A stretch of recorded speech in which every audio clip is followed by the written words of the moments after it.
여러분, 가족 안에서 이제 관계가 멀어지거나 몸이 건조해지거나 푸석푸석해지는 경우들이 있는데, 그렇게 만들어지는 이유가 굉장히 다양하겠지만 그 중에 큰 이유 중에 하나는 다른 가족들이 중요하다고 생각하는 어떤 것을 제쳐두고 내가 중요하게 생각하는 어떤 것에 집중함으로 중요하게 느끼는 어떤 것의 코드가 서로 비껴가기 때문에 생기는 문제들이라고 생각이 됩니다. 결국 삶은 포커스죠. 포커스가 정확하게 맞으면 삶이 제대로 돌아가는 거고, 포커스가 안 맞고 비껴가 있으면 뭔가 답답하고 꼬이는 거죠. 여러분, 우리가 누군가 대화할 때 포커스가 안 맞는 경우들이 종종 있잖아요. 대화를 실컷 하고 있는데 뭐가 이게 코드가 안 맞아요. 열심히 얘기했는데 딴 얘기하는 것 같은 느낌을 느낄 때 그런 관계에서는 깊은 사귐이 일어나지 않죠. 가정 안에서도 똑같은 것 같습니다. 근데 하나님과의 관계에서도 그래요. 하나님과의 관계에서도 그래서 계속해서 신앙생활이라고 하는 것은 포커스를 맞춰가는 과정인 것 같아요. 하나님께 계속해서 내 코드를 맞춰가는 거죠. 그래서 하나님의 코드가 뭔지, 하나님의 그 포인트가 뭔지를 계속 알아가면서 거기에 포커스를 맞춰갈 때 뭐가 이렇게 쫙 맞아 들어갈 때 이거였어. 그러면서 뭔가 이렇게 자유가 오고 희열이 오고 기쁨이 오고 뭔가 혼란스럽고 막 실타래처럼 얽혔던 어떤 것들이 이렇게 풀려가면서 다시 질서가 잡히기 시작하는 거죠. 성도 여러분, 보세요. 지난 16장 마지막 절은 아브라함이 86세로 끝이 났거든요. 86세라고 기록하고 있는데 오늘 17장 1절은 99세입니다. 그러니까 16장과 17장 사이에 13년의 세월이 지났는데 그 13년의 세월 동안 얼마나 많은 다사다난한 일들이 있었겠어요? 그런데 성경은 거기에 대해서 침묵하죠. 다시 말하면 그 사이에 어떤 일이 있었을지라도 성경은 그 기록을 생략함으로써 그때 있었던 모든 일들을 대수롭지 않게 다루고 싶다고 하는 의지를 느끼게 함으로써 우리로 하여금 성경의 포커스가 뭔지를 생각하게 하는 거죠. 그래서 그 13년 동안 굉장히 아브라함과 사라의 입장에게는 또 하갈에게는 매우 뭔가 중요한 일들이 있었다라고 기억될지 모르겠지만 성경은 기록할 필요를 느끼지 못하는 시간이었다는 거죠. 우리들의 삶에서도 비슷할 수 있다고 생각이 됩니다. 나로서는 굉장히 중요한 사건이었고 나로서는 굉장히 의미 있는 사건이었지만 사실은 하나님이 보시기에는 별로 그렇게 대단치 않은 어떤 삶일 수도 있는 거죠. 우리가 항상 중요하게 초점을 맞추는 우리의 코드는 뭐죠? 나라고 하는 존재가 내가 의미 있게 생각하는 어떤 것이 보다 더 증명되고 입증되고 확인되고 많은 사람들에 의해서 동의되는 것이 드러나는 시간에 대해서 우리의 모든 포커스가 맞춰져 있거든요. 근데 성경의 포커스는 어디에 있어요? 하나님과의 관계죠. 하나님과의 사랑의 관계가 우리 속에서 진짜로 일어나고 있는가 하는 건데, 하나님과 나 사이의 사랑의 관계가 진짜로 일어나고 있다는 증거는 나와 타인과의 관계입니다. 다시 말하면 나와 타인과의 관계가 얽혀 들어가고 있다는 것은 여기에 뭔가 문제 있다는 거예요. 고난이 문제가 아니에요. 어려움이 문제가 아니에요. 힘든 문제가 아니에요. 힘든 일이 있기 때문에 어려움이 생기는 게 아닙니다. 어려운 일이 있기 때문에 내가 얽혀 들어가는 게 아니라 어려운 일을 풀어갈 수 있는 하나님과의 관계가 없기 때문에 얽혀 들어가는 거거든요. 그러니까 나의 삶에서 일어나는 모든 문제들의 핵심은 그 문제를 풀어갈 수 있는 하나님과 나 사이의 사랑의 관계 속에서 일어나는 사랑과 신뢰의 질서가 깨졌다는 뜻이에요. 그것이 뭔가 흐트러졌다는 뜻이에요. 그것에 대해서 성경은 포커스를 맞추고 있기 때문에 13년 동안에 그 사건이 없었다는 거죠. 어떻게 보면 그런 의미에서 우리의 삶도 깊이 들여다봐야 되는 것입니다. 하나님께 코드가 맞춰지면 모든 게 풍성해지고 자유롭고 질서정연해지죠. 그래서 환란이 있고 없고의 문제는 아니에요. 환란이 있을 수도 있어요. 없을 수도 있어요. 그러나 그것이 나를 결정적으로 지배하지는 않게 되는 것이죠. 그게 하나님의 사람들의 가는 길이라고 할 수가 있겠어요. 그런데 이제 13년이 지난 다음에 이제 아브라함을 다시 찾으셨어요. 하나님께서 찾으실 때 첫 번째 하신 말씀은 아브라함을 굉장히 절망케 하는 말씀이죠. 우리에게도 상당히 부담스러운 말씀인데 1절에 이렇게 되어 있습니다. 자, 1절 읽을까요? 17장 1절. 시작. 아브라함에게 나타나서 그에게 이르시되 나는 전능한 하나님이라 너는 내 앞에서 행하여 완전하라. 완전하라. 이 말씀 얼마나 부담스러워요?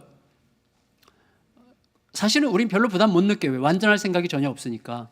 근데 사실은 일단 이 말을 하나님의 말씀이고 하나님께서 아브라함에게 하심으로 우리도 들으라고 하신 말씀이기 때문에 그런 배경을 깔고 들으면 굉장히 힘들어지는 거예요. 하나님이 우리에게도 그렇게 말씀하신다면 어떻게 하시겠어요? 그렇게 말씀하시고 계신 거죠. 지금 내 앞에서 완전해라. 여러분, 완전하라는 말 자체도 너무나 부담스러운데 하나님 앞에서 완전하래. 얼마나 부담스러워요. 그런데 하나님께서 뭐라고 그러셨어요? 나는 전능한 하나님이라 내 앞에서 완전해라. 그러니까 전능하신 하나님 앞에서 완전하래요. 이거는 우리를 좌절케 하는 말씀이죠. 이게 어떤 뜻입니까? 자, 일단 차근차근 생각해 보세요. 정신 차리고. 무슨 말이죠? 하나님은 우리가 완전할 수 없다는 사실을 누구보다 잘 아시죠. 완전하신 분은 하나님밖에 없죠. 그렇다면 이 말은 하나님이 완전하신 것처럼 우리도 하나님 수준에 근접하게 완전하라고 하시는 명령이 아닌 건 분명하죠. 그럼에도 불구하고 하나님께서 나는 전능한 자인데 전능한 내 앞에서 완전하라고 말씀하시는 이유는 뭐겠습니까? 그것은 명령이 아니라는 거죠. 명령이 아니라 약속이라는 거예요. 저는 성경의 모든 명령은 약속으로 들어야 된다고 확신하는데 무슨 말인가 하면 우리가 전능하신 하나님 앞에서만 완전할 수 있다는 뜻이에요. 무슨 말이죠? 전능하신 하나님이라는 말은 거의 성경에서 후손들에 대한 어떤 약속이 임할 때 하나님이 자기를 소개하는 이름이에요. 엘샤다이, 영어로는 Almighty God 이렇게 보통 번역되는데 전능한 하나님이라는 말은 하나님의 백성들에게 자손을 약속하실 때 항상 하나님은 자기를 전능하신 하나님이라고 드러내면서 약속하세요. 자손에 대한 약속이 굉장히 많잖아요, 성경에. 근데 그렇다면 이걸 어떻게 우리가 이해할 수 있는 것입니까? 하나님께서 하나님 앞에서만 완전할 수 있다는 그 말씀은 하나님을 떠나서는 결코 후손에 대한 약속의 성취를 볼 수 없다는 거죠. 하나님의 약속을 떠났었죠. 계속 지금 아브라함이 애굽으로도 가고 아내 사례를 누이라고 속이고 아내를 잃을 뻔하기도 하고 그 다음에 자기 종 엘리에셀을 대신 자기 상속자로 삼으라고 하나님께 제안하기도 하고 하갈 첩을 얻어가지고 이스마엘을 낳기도 하고 이 모든 것들이 전부 다 뭐예요? 하나님의 약속 밖에 있는 것들이죠. 하나님의 약속을 떠나서 무언가 그 약속을 이루는데 내가 보탬이 되려고 했던 모든 행동들이죠. 그런데 그런 행동들 속에서는 하나님 앞에 약속에 대한 자손에 대한 하나님의 약속의 성취를 볼 수 없다는 거예요. 나는 전능한 하나님이 자손을 약속하는 나의 약속은 내 앞에서 너가 그 자리를 지키고 있을 때만 완전히 성취될 수 있다는 말씀을 지금 하고 계시는 것입니다. 따라서 완전하신 하나님 앞에서 완전할 수 없는 자신, 내 방법으로는 뭔가를 할 수 없다라고 하는 사실을 발견하고 전능하신 하나님에 대한 전적인 신뢰가 내 마음과 내 생각과 내 걸음과 내 행동이 되도록 온전히 맡기라는 말씀인 게 너무나 분명하죠. 그게 완전함이라는 거예요. 완전함은 내 안에 완전한 요소가 있어서 사람들이 날 볼 때 완벽해 이런 말 들으라는 게 아니라 완전하신 하나님을 절대로 떠나지 않는 자리, 약속을 반드시 이루시고야 마실 하나님을 절대로 떠나지 않는 그 자리에 머물러 있는 게 완전함이라는 것이죠. 따라서 하나님으로부터 조금이라도 멀어지는 순간 완전함은 사라지는 것입니다. 여러분 15장에서 하나님은요 동물을 둘로 가르는 의식을 통해서 무슨 뜻이에요? 거기에 하나님의 자기 생명을 거셨다는 뜻이라고 말씀드렸죠. 동물이 둘로 갈라지는 것처럼 약속이 이행되지 않는 날에는 이 생명이 끊어지리라. 그러니까 하나님의 생명을 걸고 약속을 하셨다는 것이죠. 자, 약속의 생명을 거셨다는 건 무슨 뜻이에요? 약속이 곧 하나님의 실존이라는 거죠. 약속이 곧 하나님의 실존이에요. 제가 지난번에 그런 말씀 드렸죠. 우리들끼리도 그렇게 말할 만한 분들이 있어요. 그분이 그랬어? 걱정하지 마. 그건 이루어진 거야. 그분이 그렇게 말했다면 그건 된 거야 라고 말하게 할 만한 분들이 덜어 있어요. 우리 주변에. 그 말은 뭐예요? 그의 말은 곧 그의 존재라는 뜻이죠. 그럼 말한 거는 반드시 이룬다는 뜻이죠. 하나님은 하물며 하나님이시겠어요? 하나님은 말씀이 곧 현실이죠. 그런데 그 하나님이 자신의 약속의 말씀에 자기 생명을 거셔서 보증해 하셨어요. 그럼 하나님의 약속은 곧 하나님의 존재 자체인 거죠. 그러니까 뭐예요? 하나님 앞에 완전하라는 말은 자손에 대하여 주신 하나님의 약속을 하나님인 것처럼 붙들고 흔들리지 말라는 말씀이죠. 그래서 하나님이 다시 한번 아브라함에게 약속을 확증하세요. 그게 2절에서 8절입니다. 2절에서 8절까지를 다 같이 다시 한번 읽겠습니다. 2절에서 8절 시작. 내가 내 언약을 나와 너 사이에 두어 너를 크게 번성하게 하리라 하시니 아브라함이 엎드렸더니 하나님이 또 그에게 말씀하여 이르시되 보라 내 언약이 너와 함께 있으니 너는 여러 민족의 아버지가 될지라 이제 후로는 내 이름을 아브라함이라 하지 아니하고 아브라함이라 하리니 이는 내가 너를 여러 민족의 아버지가 되게 함이니라. 내가 너로 심히 번성하게 하리니 내가 내게서 민족들이 나게 하며 왕들이 내게로부터 나오리라. 내가 내 언약을 나와 너 및 내 대대 후손 사이에 세워서 영원한 언약을 삼고 후손의 하나님이 되리라. 내가 너와 내 후손에게 내가 거류하는 이 땅 곧 가나안 온 땅을 주어 영원한 기업이 되게 하고 나는 그들의 하나님이 되리라. 아멘. 자, 보세요. 우리가 이걸로 허투루 듣거나 대충 듣거나 흘려 듣지 마시기를 바라요. 하나님의 약속은 하나님의 존재입니다. 하나님의 실존입니다. 어떻게 할 수 있어요? 그 성취가 예수님이세요. 예수님의 별명이 뭐예요? 말씀이죠. 말씀이 육신이 되어 우리 가운데 오셨어요. 그러니까 하나님의 말씀은, 그 약속은 곧 그 존재예요. 하나님 거기에 자기 생명을 실었어요. 그러니까 하나님의 약속을 대충 들으면 안 돼요. 동시에 그 하나님의 약속이 현실 속에서 약속이 이루어질지도 모르겠다는 우리들의 판단을 훌쩍 뛰어넘어서 너무나 확실하다는 사실을 잊지 않는 게 신앙의 여정이라는 거예요. 근데 우리는 약속이 이루어지지 않을지도 모르겠다는 현실을 너무나 존중하죠. 너무나 거기에 빨리 휘둘린다는 말이죠. 그래서 어떻게든 약속을 붙들어야 되는 것입니다. 오래전에 엘리에셀을 상속자로 삼으려고 했던 것이나 하갈을 통해서 이스마엘을 낳았던 것이나 이 모든 것들이 뭐예요? 약속으로부터 멀어졌기 때문인 것이죠. 또 약속에서 더욱 멀어지게 하는 사건들이었죠. 여러분, 물론 우리들의 살 속으로 파고드는 위협과 두려움의 이 현실이라고 하는 것은 정말 잔혹하죠. 그래서 우리로 하여금 떨 수밖에 없게 하는 것입니다. 두려워할 수밖에 없게 하는 것입니다. 제가 여러분에게 전에도 말씀을 몇 번 드렸는데, 여러분, 약속을 붙들고 현실을 이긴다고 하는 것은요, 100대 빵이 아니라는 걸 기억하셔야 돼요. 약속이 51이 되게 하면 되는 것입니다.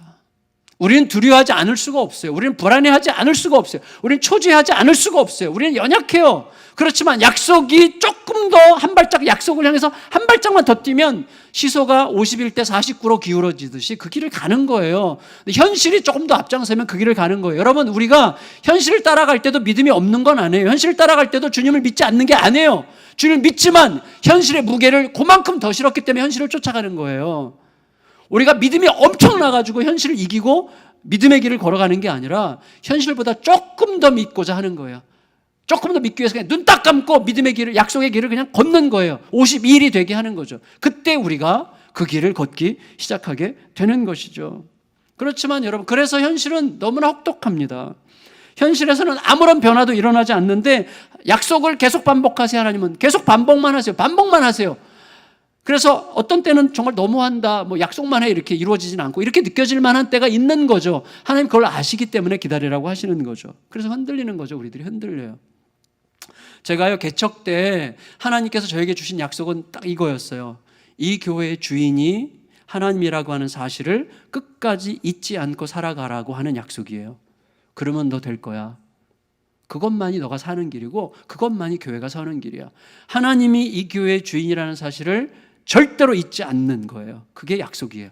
그걸 잊지 마. 이게 하나님께서 저에게 주신 약속. 그러면 교회는 내가 책임지고 끌고 간다. 이게 하나님의 약속이에요. 그러니까 저는 하나님이 이 교회의 주인이라는 것을 잊지 않으려고 늘 갈망하는 거죠. 그걸 늘 얘기해요. 저희 부부 사이에서도 늘 얘기하는 게 그거예요.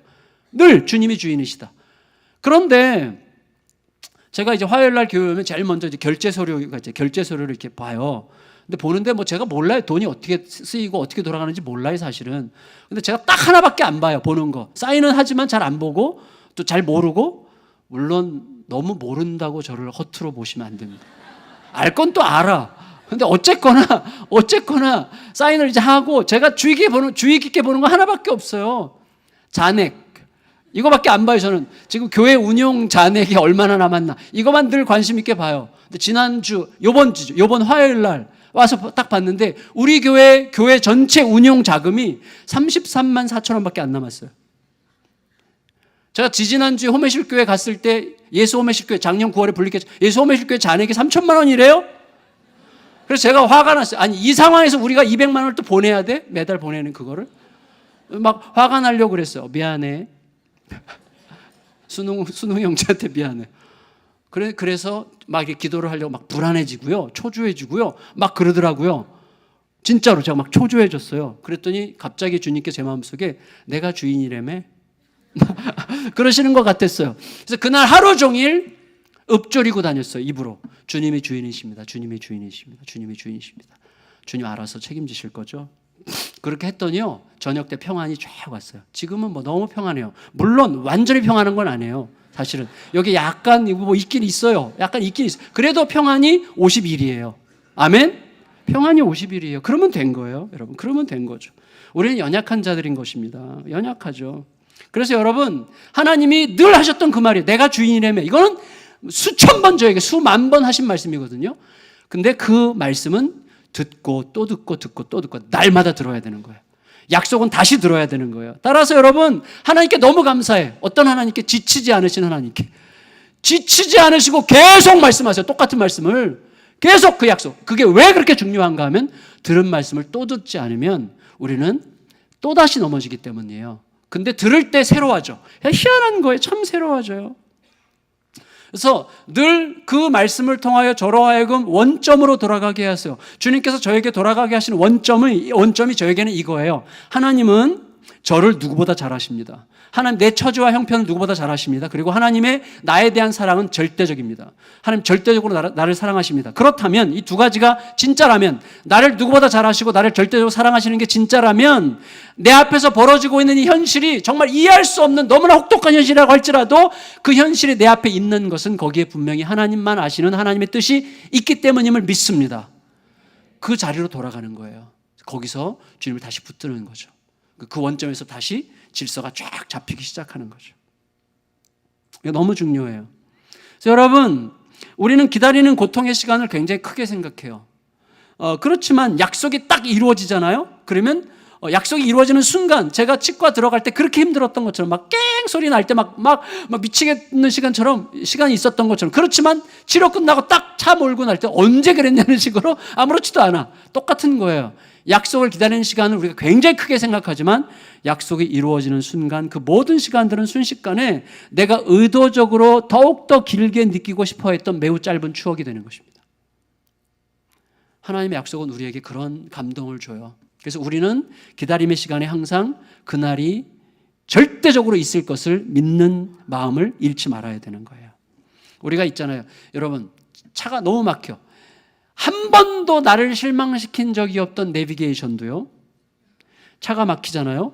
그리고 계속 안 나가면 얘를 의심하게 돼, 우리가. 그래서 어떻게, 딴 길 없어? 한 번도, 얘는 지금 하늘에서 인공위성에서 전체를 보면서 나를 인도하고 있는데도 불구하고 내 눈에 이게 너무 막혀 있으니까 이게 고장난 거 아니야? 왜 자꾸 이렇게 막히는 길로 인도해? 이거 뭐야? 의심한단 말이에요. 그래서 내가 생각하는 길로 갔다가 망하는 길이 굉장히 많습니다. 똑같아요, 여러분. 똑같아요. 우리의 삶이 약속을 붙드는 것만으로는 너무나 초라하게 느껴지는 거예요. 약속이라는 게 너무 초라하게 느껴져요. 현실이 너무나 혹독하기 때문에. 그래서 어떻게 해요? 나름대로 뭔가 해보려고 발버둥하면서 이리저리 헤매다가 완전히 망가지고 나서야 정신 차리게 되는 일들이 우리의 삶에 너무 많았다는 사실을 절대로 잊지 않아야 됩니다. 이게 중요해요. 그래서 2절로 8절 사이의 말씀에서 하나님은 과거에 하셨던 그 약속을 다시 갱신하시는 거예요. 다시 듣게 하시는 거예요. 다시 확인하시는 것입니다. 그래서 여러분, 그러면서 하나님께서 이번에 살짝 뭔가를 추가하셨어요. 그게 뭐죠? 아브라함의 이름을 바꾸셨어요. 아브라함, 열국의 아버지가 될 것이라. 이름을 바꾼다는 건 중요합니다. 왜냐하면 이름을 바꾼다는 것은 항상 곧 이루신다는 뜻이에요. 여러분, 성경을 가만히 보시면 하나님께서 누군가의 자녀를 약속하실 때, 이름을 주실 때는 반드시 이름을 주시고 1년 후에 태어나요. 삼손, 요한, 예수님, 그리고 지금 이삭 다 마찬가지예요. 이름을 주실 때는 곧 이루신다는 뜻이에요.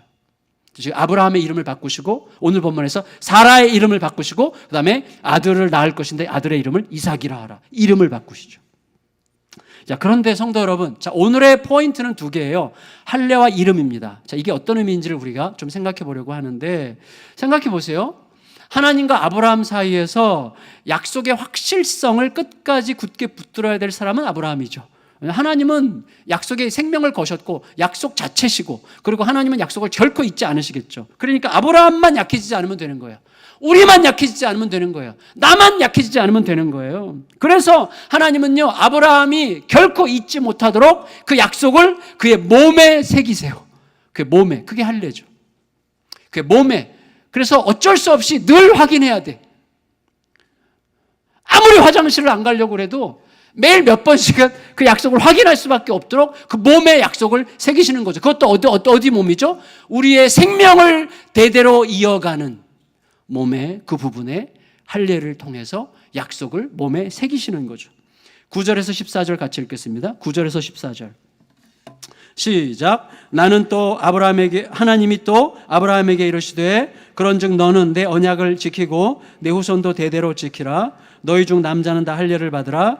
이것이 나와 너희와 너희 후손 사이에 지킬 내 언약이니라. 너희는 포피를 베어라. 이것이 나와 너희 사이의 언약의 표징이니라.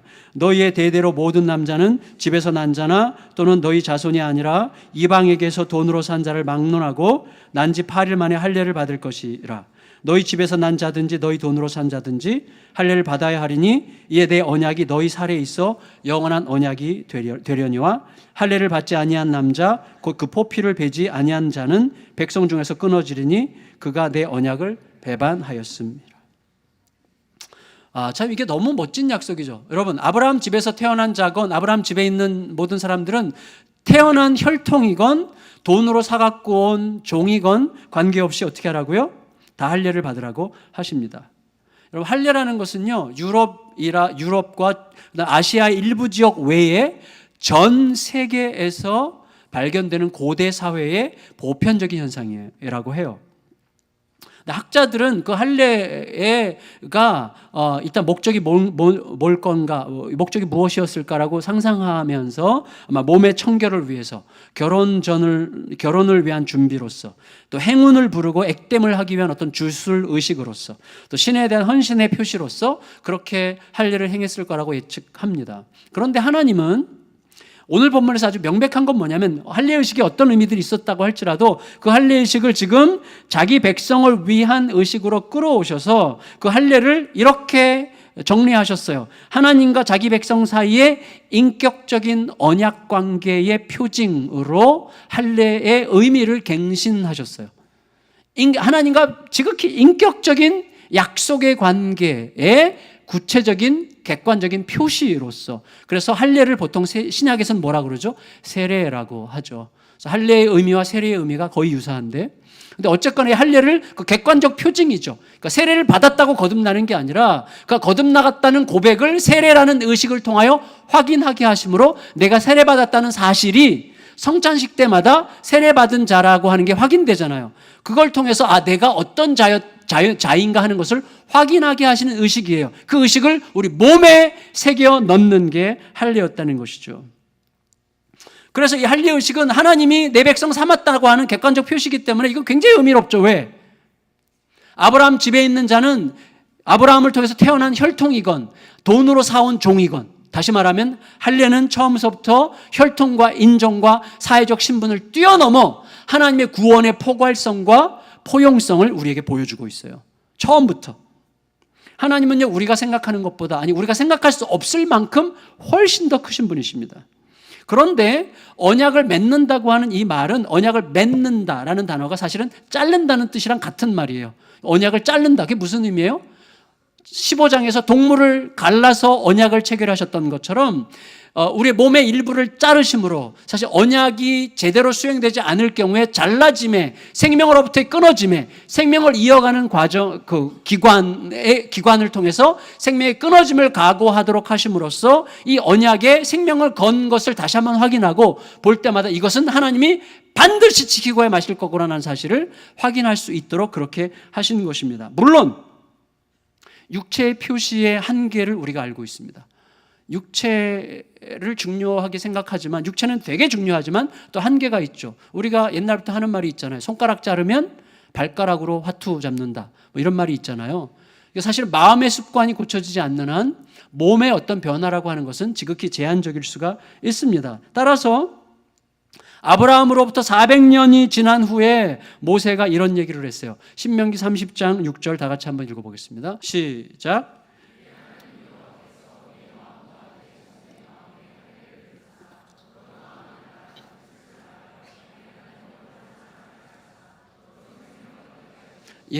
여러분 보세요. 지금 모세는 육체의 할례에서 머물면 안 되고, 육체의 할례가 사실 마음의 할례여야 하는데, 마음의 할례라고 할 때 그 핵심이 뭐죠? 하나님을 신뢰하고 사랑하는 거예요. 그게 할례예요. 하나님을 신뢰하고 사랑하는 거죠. 여러분, 그래서 하나님에 대한 전적 사랑, 그리고 전적인 신뢰를 늘 확인하는 게 할례의식이고 그것을 내 몸에 표징으로 새기신다는 거예요. 그래서 그거를 느낄 때마다 뭐예요? 항상 하나님에 대한 사랑과 신뢰만이 내가 살 길이야. 그것만이 약속을 이루는 유일한 길이야라는 것을 깨닫게 하는 것입니다. 여러분, 그런데 우리가 알잖아요, 우리 자신을. 사람은요, 조금만 자신감이 차거나 조금만 안일해져도 늘 항상 변함없이 내 판단과 내 생각을 더 생각하고 더 사랑하고 더 신뢰하는 습관으로 길어지게 되어 있어요.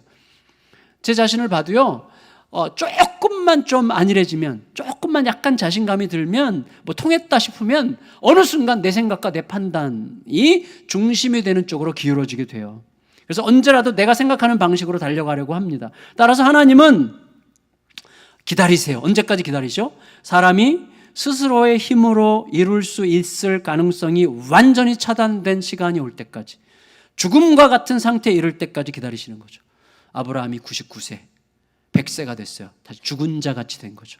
사도 바울이 갈라디아서에서 그가 죽은 자 같이 되었다고 이야기하죠. 자, 죽은 자 같은 상태에서요. 히브리서에서도 그렇게 얘기하죠. 마치 무에서 유가 나오듯이, 칠흑 같은 흑암에서 빛이 나오듯이 죽음의 자리에서 생명이 나오게 하심으로 우리로 하여금 그것은 완전히 하나님의 사건이었다고 고백하게 하시는 방식이 우리에게 주어질 때까지 기다리시는 거죠. 다시 말하면 뭐죠? 예수님의 십자가가 내 십자가가 되는 순간을 통과해야 되는 거예요. 여러분, 십자가의 가장 위대한 은혜는 뭐죠? 십자가 앞에 딱 설 때마다 십자가는 내 자신에게서는 어떤 가능성도 발견할 수 없다는 사실을 진실로 고백하게 하시는 하나님의 능력이에요. 그게 십자가예요. 여러분, 십자가를 잘 생각하셔야 됩니다. 제 자신에게도 말하는 건데 무슨 말이에요? 우리가 뭔가 여지가 있더라면, 우리의 힘과 노력으로 어떤 가능성이 조금이라도 있었다면 결코 할 필요가 전혀 없는 짓을 하나님께서 하신 거예요. 그게 십자가예요. 십자가를 볼 때마다 우리가 알아야 되는 거죠. 나에게는 완전히 가능성이 차단되어 있구나라는 사실, 나에게는 완전히 가능성이 없다라고 하는 사실을 있는 그대로 인정하게 하는 게 십자가의 능력이에요. 근데 그때 하나님이 시작하시는 것이죠. 그때. 따라서 여러분, 그때가 곧 마음의 할례가 행해지는 시간이고 하나님을 향한 사랑과 신뢰가 다시 되살아나는 시간이에요. 따라서 아브라함이 또 다른 엘리에셀이나 또 다른 이스마엘을 생각할 가능성마저 완전히 내버릴 수 있을 때까지, 자신이 완전히 죽은 자처럼 여겨질 때까지 기다리는 그 기다림은 절대 헛된 기다림이 아닌 거예요. 진짜 하나님이 시작하시는 시간을 위해서 지금 계속 가고 있는 중인 거죠.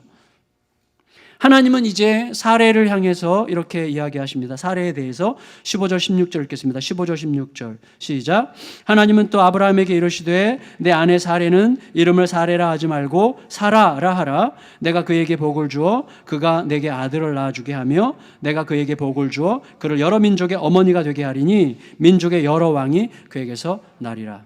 성도 여러분, 사라나 사례나 사실은 같은 뜻이에요. 여주인, 여군주, 영어로 프린세스라는 단어인데, 근데 하나님은 이때 사례를 사라라고 부르라고 하시면서 동시에 거기에 의미를 부여하셨죠. 많은 열국과 많은 왕들의 어미가 될 자라는 사실을 강조해서 다시 설명하고 계십니다. 그런데 그때 아브라함이 어떻게 했어요? 웃었어요. 아브라함이 웃었어요. 자, 17절 읽겠습니다. 17절 시작. 아브라함이 엎드려 웃으며 마음속으로 이르되 100세 된 사람이 어찌 자식을 낳을까? 사라는 90세니 어찌 출산하리요 하고. 여러분, 자, 이 아브라함의 웃음은 어떤 의미일까요? 제 생각에 이거 비웃음일까요? 하나님에 대한 비웃음일까요? 근데 그런 생각은 좀 안 들어요. 왜냐하면 이제 다음 주에 살펴볼 18장에 가면 하나님께서 똑같은 약속을 사라에게 또 하세요. 사라가 웃어 그때. 근데 하나님께서 사라에게 왜 웃어? 너 웃었지? 그랬어요. 그때 사라가 아니요.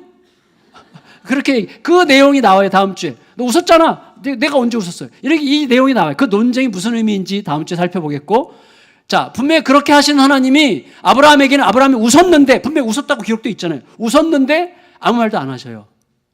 아브라함에게 너 왜 웃었어? 라는 말을 하는 걸 까먹으셨는지 모르겠지만 사실은 그런 것 같진 않아요. 그러니까 아브라함의 웃음은 하나님을 향한 비웃음이 아니라 자기에 대한 자조 섞인 웃음일 것 같아요. 무슨 의미인가 하면 하나님도 참 웃기시네요. 자, 이런 의미일 수 있겠지만 이거는 나에게는 이제 더 이상 일말의 가능성도 없고 일말의 기대감도 가질 수 없다라고 확신하는 자가 자기 자신에게 자조 섞인 반응을 하고 있는 거죠.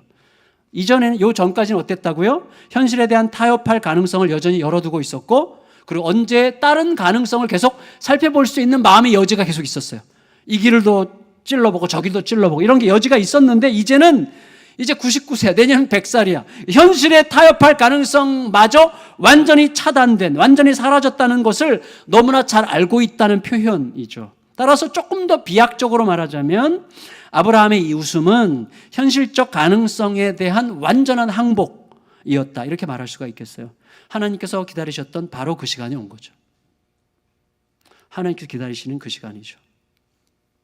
성도 여러분, 엘리야에게 찾아오신 하나님께서 엘리야에게 어떤 소리로 오셨어요? 세미한 소리로 오셨어요.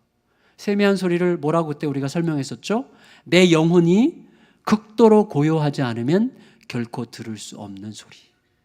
내 영혼은 언제 시끄럽죠? 내 전제가 가득할 때, 내 두려움이 가득할 때, 의심이 들어올 때 시끄러워지는 거예요. 의심이 들어오면 시끄러워지고요, 믿음이 들어오면 고요해지는 거예요. 그럼 뭐예요? 하나님에 대한 의심과 두려움과 내 전제대로 되지 않으면 안 될 것 같은 초조함을 내려놓을 때만 비로소 고요하여 들릴 수 있는 소리, 내 모든 가능성이 차단되고 끝났다고 하는 사실을 깊이 헤아릴 때 깨닫게 되는 그 상태, 그때까지 하나님은 기다리시는 거죠. 여러분, 우리들은요, 우리를 안 믿어주는 사람을 위해서는 아무것도 하고 싶지 않습니다. 그렇죠? 우리는 나를 안 믿어주는 사람을 위해서는 아무것도 하고 싶지 않아요. 아니, 못하라고 해. 내가 날 믿어주지도 않는데. 이게 우리들의 자연스러운 말이죠. 하지만 하나님은 하나님을 징글징글하게 못 믿는 우리를 위해 절대 지치지 않으세요. 하나님 안 지치세요. 그리고 끝까지 약속하신 것을 행하세요. 그래서 그 하나님의 신실하심이 우리를 감동하고 그 하나님의 은혜가 우리에게 깨달아질 때 어떻게 해요? 우리는 잠잠해지는 거예요. 고요해지는 거예요.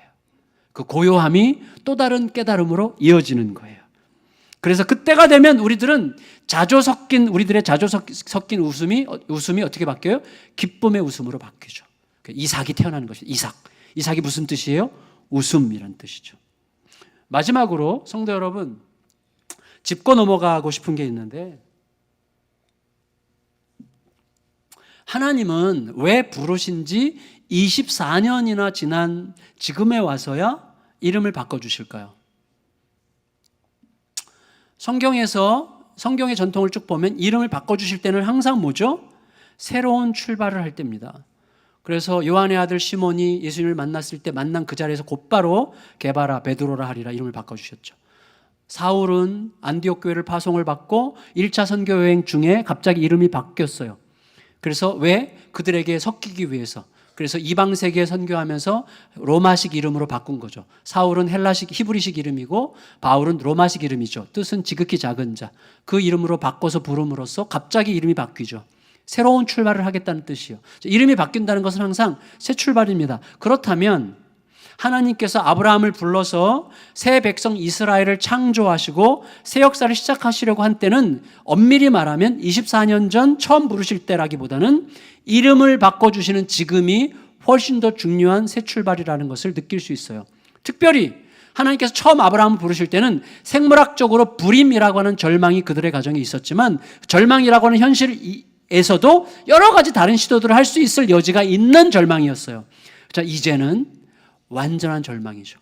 어떠한 시도 가능성도 보이지 않는 완전한 절망의 상태 속에서 이제 하나님의 새 창조, 다시 말하면 흑암 가운데 빛이 있으라 하셨던 하나님이 창조를 시작하셨던 것처럼 완전한 흑암 속에 있는 아브라함에게 새 창조를 시작하려고 하시는 것입니다. 이제 새 출발이 시작되는 것이죠. 근데 약속의 실현 가능성에 대해서 완전히 포기했던 아브라함은 자연스럽게 이렇게 반응합니다. 18절 읽을까요? 18절 시작. 17절 18절 읽겠습니다. 시작. 아브라함이 엎드려 웃으며 마음속으로 이르되 100세 된 사람이 어찌 자식을 낳을까? 사라는 90세니 어찌 출산하리요 하고 아브라함이 이에 하나님께 아뢰되 이스마엘이나 하나님 앞에 잘 살기를 원하나이다. 아브라함 속에 포기와 슬픔이 깊이 배어있는 말씀이죠. 지난 13년 동안 확인하고 또 확인했을 거예요. 그래, 이스마엘밖에 없구나. 이제 이스마엘만이 유일한 가능성이고 이스마엘만이 나의 희망이구나. 이스마엘밖에 없어. 이스마엘이라도 건져야 돼. 이런 확신인데 슬프죠. 슬픈 확신이죠. 이스마엘밖에 없구나. 이제 최선은 없고 차선만 있는 거구나. 이렇게 생각하게 되는 것이죠. 그렇지만 하나님은 놀랍게도 또다시 꿋꿋하세요. 하나님 진짜 꿋꿋하세요. 진짜 너무 감사해요. 진짜 하나님은 실망하지 않으세요. 꿋꿋하세요. 그래서 했던 약속을 또 하세요. 또 반복하세요. 19절 읽겠습니다. 19절 시작. 하나님이 이르시되 아니라 내 아내 사레가 내게 아들을 낳으리니 너는 그 이름을 이삭이라 하라. 내가 그와 내 언약을 세우리니 그의 후손에게 영원한 언약이 되리라. 제가 아까 말씀드렸죠. 이름을 정한다는 건 무슨 뜻이에요? 곧 태어날 거라는 거죠. 곧 약속이 이루어질 거라는 거죠. 그게 이름이에요. 이름을 지어준다는 것은요, 새로운 역사가 이제 본격적으로 분명하게 시작됐다는 뜻이죠. 여러분, 이름이 되게 중요해요. 그래서 이름은 이름일 뿐인 게 아니에요. 가끔씩 우리들은요, 이름이 별로 의미가 없다고 느끼고 싶을 때가 있잖아요. 저도 제 이름이 너무 촌스러워가지고 이름은 이름이고 존재는 존재지. 뭐 이름이 존재인가? 이름은 그냥 거기 걸쳐 있는 거고 존재가 중요하지. 존재가. 최불암. 제가 최불암을 굉장히 좋아했어요. 왜냐하면 이름 때문에. 이름이 너무 촌스럽죠. 불암이 뭐야? 불암. 근데 최불암이라는 존재가 그 이름을 좀 괜찮게 들리게 하죠. 최불암 그러면 벌써 느낌이 괜찮잖아요. 저만 그렇구나. 근데 괜찮아요. 최불암. 그런 것처럼 존재가 중요하다 이렇게 늘 생각했었는데 아니더라고요. 만일에 이름이 그다지 중요하지 않다면 하나님께서 굳이 이렇게 이름을 중요하게 다루실 이유가 없잖아요. 하나님은 사라의 이름을 바꾸시고 아브라함의 이름을 바꾸시고 지금 이삭의 이름을 정해주시잖아요. 제가 물론 여러분들 지금 이름을 가능한 한 개명하라고 마음에 안 드는 개명하라고 지금 얘기하는 게 아니에요. 우리들의 유일한 이름은 그리스도인입니다. 그게 우리의 이름이에요. 그리스도인. 그게 우리의 이름이에요. 그 영광스러운 이름. 그리스도 같은 자, 그리스도께 속한 자, 그리스도처럼 사는 자. 그게 우리의 이름이에요. 영광스러운 이름이죠. 하나님은 이름을 굉장히 중요하게 다루십니다. 하나님께서 아담에게 최초로 주신 사명은 장명이죠. 이름 짓는 거였죠. 이름이 뭐죠? 존재를 규정해요. 그리고 이름이 그 존재의 목적, 가치, 지향성을 담고 있어요. 그래서 이름은 어떤 신호예요. 신호. 그 존재의 목적과 가치와 지향성을 담고 있는 신호죠. 이름이 굉장히 중요한 이유는 뭐냐면 그 이름은 내가 많이 부르지 않아요. 나도 가끔 내 이름을 부를 때가 있지만 대부분이 사람들에게 불려지는 거죠. 불려질 때 그 이름이 사람들이 나를 부를 때 그 이름이 내 귀에 들어와서 내 존재를 형성하기 시작해요. 그래서 사람들에게 나에게 불려질 때마다 그 이름을 통해 자신의 어떠함을 확증해요. 제가 중고등학교 때까지 굉장히 샤이했어요. 샤이 알죠? 샤이.